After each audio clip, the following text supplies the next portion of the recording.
নমস্কার প্রিয়জনেরা, আহারে ও বিহারে চ্যানেলে আপনাদের সকলকেই স্বাগত।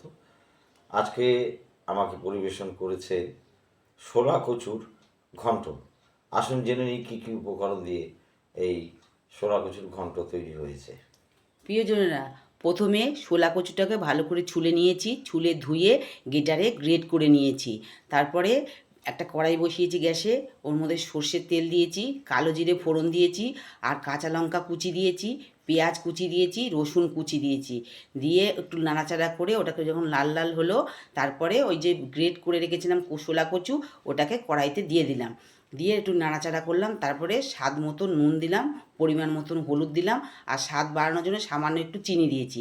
দিয়ে ওটাকে ভালো করে ভাজা ভাজা মতন করেছি। ভালো করে নেড়ে নেড়ে নেড়ে নেড়ে যখন ঘন্টর মতন শুকনো শুকনো হয়ে গেল, তখন নামিয়ে পরিবেশন করেছি শোলা কচুর ঘন্ট।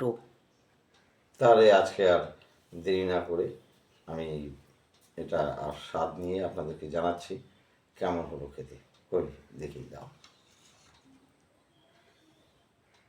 অল্প একটু দাও, ব্যাস। হ্যাঁ,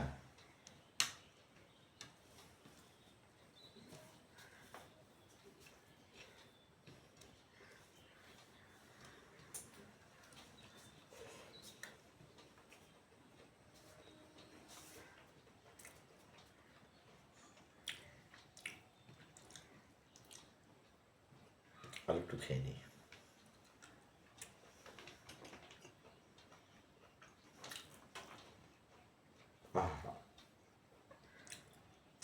একবার খেয়ে মন ভরে না, তাই দুবার খেয়ে দেখলাম।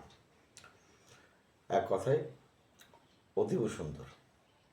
আপনারা বাড়িতে তৈরি করুন, সকলকে খাইয়ে আমাদেরকে অবশ্যই জানান কেমন হয়েছে খেতে। আজ তাহলে এই পর্যন্তই, দেখা হচ্ছে খুব শীঘ্রই নতুন কোনো রেসিপি নিয়ে। আপনারা সকলেই সুস্থ থাকবেন, ভালো থাকবেন, আমাদের পাশে থাকবেন, আমার চ্যানেলকে সাবস্ক্রাইব করতে ভুলবেন না। টাটা।